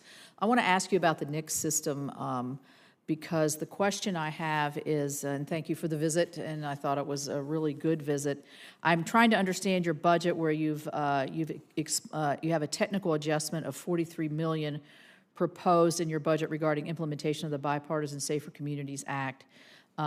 We're being told that this could impact the 170 people that are at the NICS facility that are working in that. How is that going? And I know, and can you explain a little bit the anomaly that you have here as one of the program changes for 2025? So I can see why it's confusing a little bit. There's two things going on. One is the 170 positions that Congress gave us with BISCA was one-time funding. And so one of our requests, which I think is $43 million tied to the 170 positions, is designed to make sure that one-time funding, because we've largely filled almost all of those 170 positions. If we don't get that reappropriated, that's gone. So that's incredibly important that we get those 170 positions and that $43 million reauthorized. So that's part of it. Then on top of that, though, because of the pace and the volume, we have asked for a smaller, but nonetheless an enhancement. So bottom line, it's maintain the 170, which was one time only, and then add a little bit with the enhancement that we've asked for. You know, some of this, and I'll stop here, but the statistics that this was early on when the bipartisan bill was being discussed at NICS, there had been some disruptions where the information showed that if you knew what had happened pre-18 years old, you would have fallen into that category, and there were disruptions where people were unable to secure a weapon and because of mental health or whatever. Is that continuing? I mean, is that trend continuing that is disrupting? Or? We're definitely seeing that. I'm struck by the number of times when we have that, you know, because there's mental health piece, there's the juvenile piece, Right. and then there's the contact with law enforcement about the individual piece. And the number of times when the conversation, the exchange with law enforcement in whatever state it is saying, whoa, Yeah. yeah, we know who that is, and that would not be a good thing. We have significantly improved the timeliness of those. You know, I Yeah, remember that when was you the and I were question, there, it yeah. was still kind of a work in progress, Right. but I think it's up like tenfold how much faster it's happening, which is great. But part of the reason we asked for the enhancement on top of the original part is that, because of course we're going to conduct the congressionally mandated checks, but We need more we resources. need, to we're do it. very proud, as you know, and as I know you are, of how quickly NICS can turn things around, so that the giant majority of people who are law-abiding through citizens quickly, who have a Second Amendment right to buy their weapon can get it timely and not have it be Right. held up. But the problem, if we don't get the funds appropriated, is it's going to have an impact on how much we can cover and how fast we can cover it. Yeah, I mean, just for context, I saw the statistics that I have, just last data point is in 2023, there were 29 million NICS firearm background checks in the country that go through the office in West Virginia. So thank you very much. Thank you, Senator Capito. I have not yet asked questions, so I will do that. And then I know Senator Moran has one more question. But I wanted to go back to the issue of disinformation and election security. You talked about China having a 50-to-1 cyber advantage in terms of their cyber operations. We saw before the New Hampshire primary earlier this year a domestic actor who used artificial intelligence to voice clone President Biden and target voters in New Hampshire as part of a robocall scam. How are we responding? I mean, this was a domestic issue, but it points to the potential challenges from AI and the threat that can present to our elections. So how are we responding to what we're already seeing from Russia and China in terms of the disinformation? And how are we sharing, how is the FBI sharing what you know with local law enforcement and election officials so that everybody's aware of what the threat is? So we are, of course, seeing, and I've been warning about this for some time, the role of AI to enhance efforts that our foreign adversaries have already been engaged in. And one way to think of that is just like social media, when it first really came of age, was this gigantic bullhorn that took something that has been happening for decades, namely foreign disinformation warfare, and just scaled it in a way that was particularly challenging. I think that's the right way to think about AI. It's not that it changes fundamentally what it is our adversaries want to do or why we need to be worried about it or what authorities the FBI has in our role in combating it. It allows them to amplify, to do it, to make it more sophisticated, more deceptive, cheaper, faster. All the reasons people love AI for good things, they can use for bad things. And so our approach is in many ways much the same, which is to make sure that we're engaging with our partners, sharing what we're seeing and hearing, where we have authorities that apply to us, taking action. But information sharing is the key. I will say that when it comes to AI specifically, there's an increasingly important role for the private sector, because if you're going to detect AI at scale, certainly, it's going to be the American private sector that's going to be the key to doing that. So we are trying to partner up with the business community to make sure that they're doing their part on that, because AI is actually pretty good at detecting AI. And there is a role. America leads the world in AI innovation, which is why the Chinese are trying to steal it, by the way. And that's why we need to make sure that American companies are using their innovation to help protect our democracy. So is there more that we should be doing in Congress to make it in the interest of some of those companies, that they do a better job of policing what is on their sites? Well, that's probably a longer discussion for another day. I will just say for right now, because this is important, and I know it's something you both care about, when it comes to these companies, there is this broader phenomenon as to how important it is for them to take some kind of ownership for the way in which their products and services are used. And that applies not just in this context, but in a subject that you will hear about from law enforcement, not just all over this country, but all over the world, is the way in which these companies are implementing warrant-proof encryption, which basically means that child predators, terrorists, fentanyl traffickers, et cetera, can find a space where they can go and communicate and act, and law enforcement, no matter how rock solid your legal process is and how independent the judicial approval is, won't be able to have access to this information. The threats won't be gone. The kids will still be victimized. The predators will still be out there. But now the companies, knowing that this is happening, are moving in this direction. It's a business decision that these companies are making. And so I don't think it's unreasonable for us to expect these companies to take some ownership of this process. And if we don't do something collectively as a country, we're going to wake up and find that we are blind in a way that's really going to put people's lives at risk. Well, that's an excellent segue into my next question, which is we are hearing about a new and growing threat where individuals have been using content manipulation, so AI, to create sexually explicit photos and videos that appear to be real.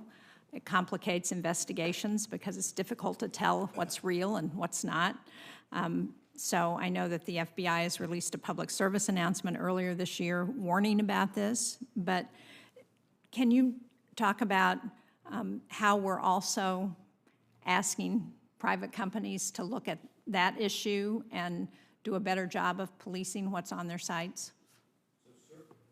Certainly we share your concern about online targeting of kids. It's not just magnified the problem, but it's created a whole new set of actors and globalized the problem. So you have financially motivated sextortion, for example, which has started to get more notoriety. And AI is just one more tool, a weapon in that context to enhance those efforts. But while the technology may change, whether it's AI generated or not, child sexual abuse material is illegal, and we're going to aggressively go after it. I would like to continue to work more and more closely with companies to try to see how they can be part of the solution. And I think there's a lot of opportunity for that. Our folks in that program, the Violent Crimes Against Children program, are some of the hardest working people in the entire FBI, dealing with some of the worst that humanity has to offer. And I think we last year had something like 3,000 arrests and rescued, for all intents and purposes, something like 700 kids. So again, I come back to the budget discussion. Right. What's going to happen to those kids if Congress makes the mistake of going backwards like they did in '24 with the budget? Well, I think you won't get any argument from Senator Moran or me about that. I just want to close with one final question, and that has to do with anomalous health incidents, also known as Havana syndrome, because the FBI has been one of those agencies that's been working to establish policies and procedures to provide help for people who are affected. Can you give us any kind of an update on where you are in that process and whether people are beginning to see support that they had hoped for treatment? So, as you know, there's nothing more important to me than the health and safety of my workforce and their families. And the benefits provided for required DOJ to issue regulations to allow us to start to make the payments.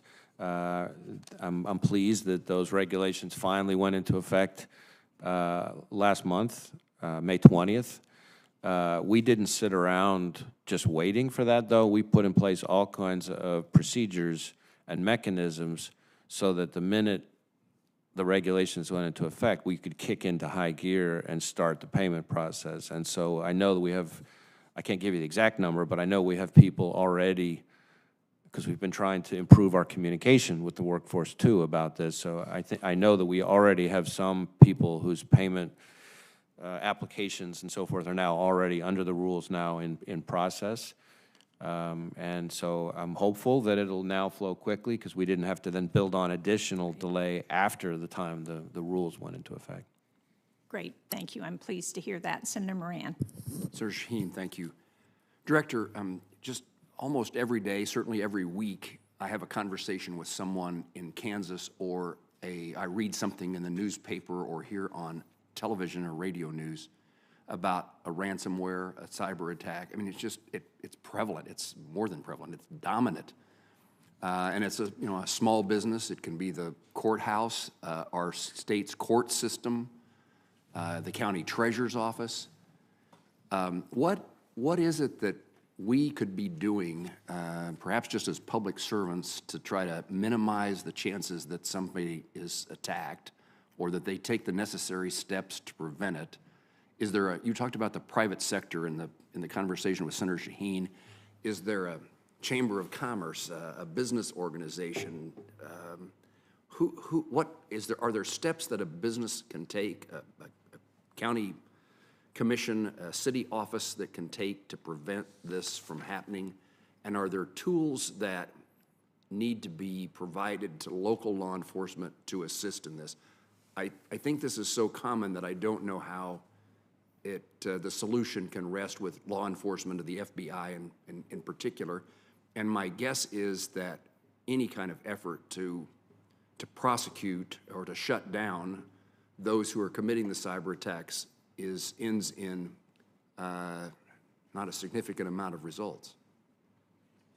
So for all the reasons you said, ransomware is one of our top, certainly one of our top cyber priorities. I think there are a few things I would say with a glimmer of some good news buried in there.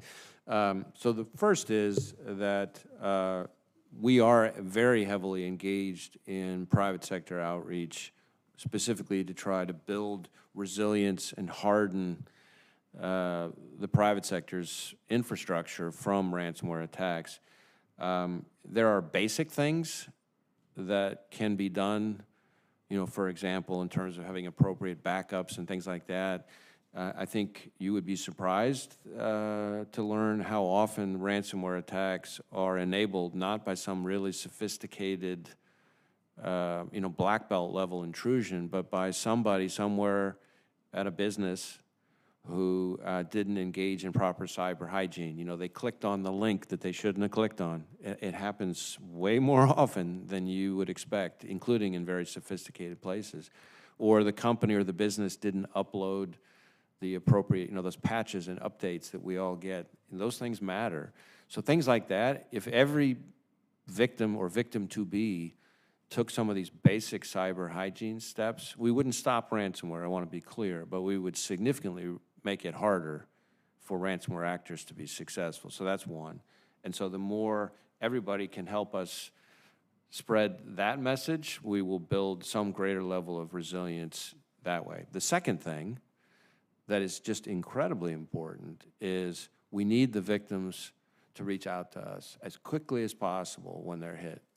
I think sometimes people are worried because we discourage paying the ransom, that if they tell, our position is we don't think you should pay the ransom, and we're happy to explain why, but whatever you decide to do, make sure you contact us, because there have been times when businesses have contacted us quickly where we're able to help them figure out, there have had cases where we've been able to obtain decryption keys so they can get their systems unlocked, protect their information, and not pay the ransom.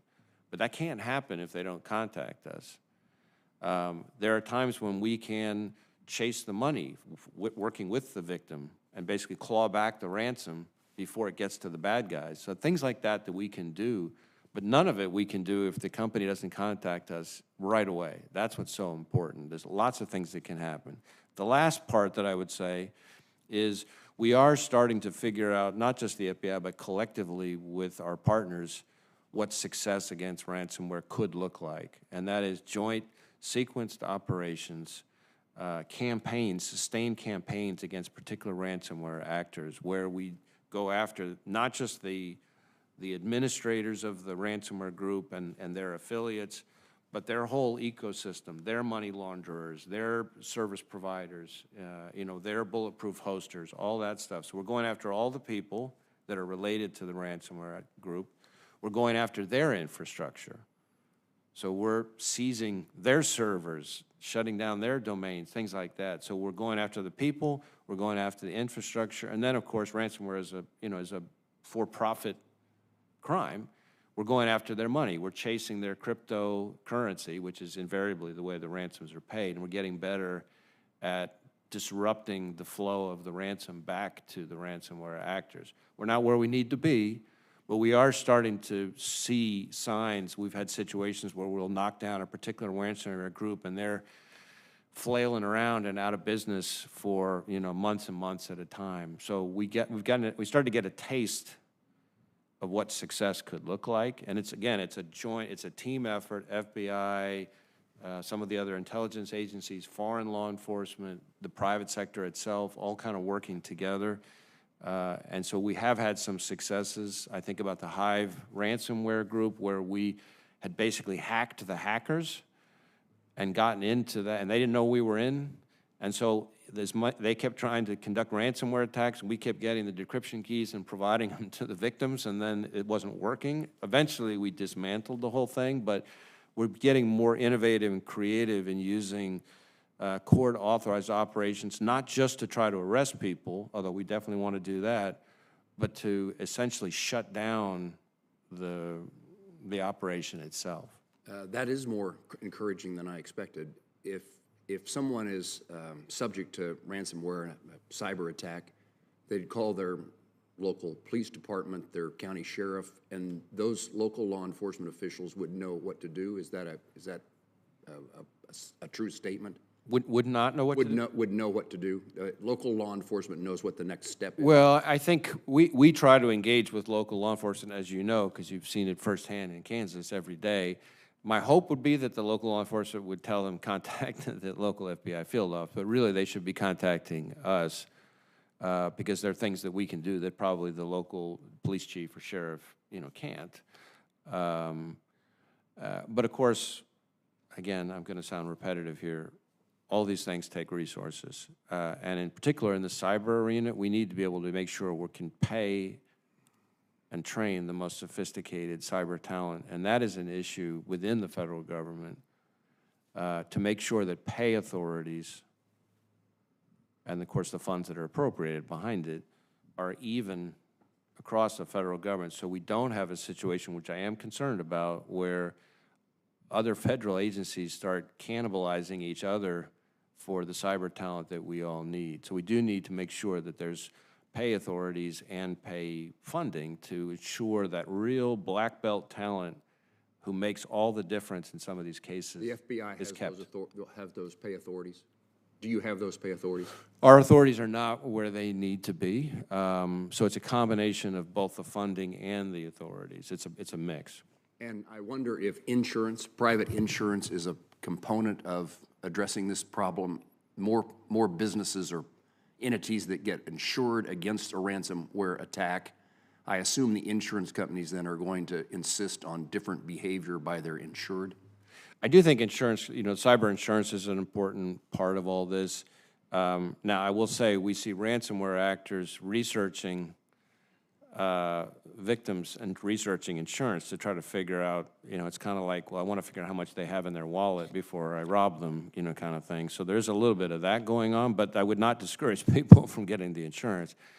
And we do have our own engagements with the cyber insurers as well to try to make sure we're working with them.